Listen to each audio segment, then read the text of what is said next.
ஓம் சக்தி. குரு வாழ்க, பங்காரம்மா வாழ்க. அன்னையின் அருள்வாக்கு.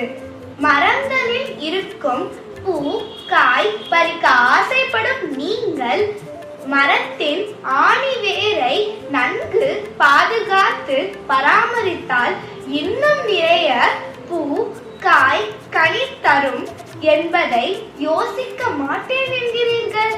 இதன் குறிப்பு அடிகளாரை மதித்து வணங்க வேண்டும். நன்றி.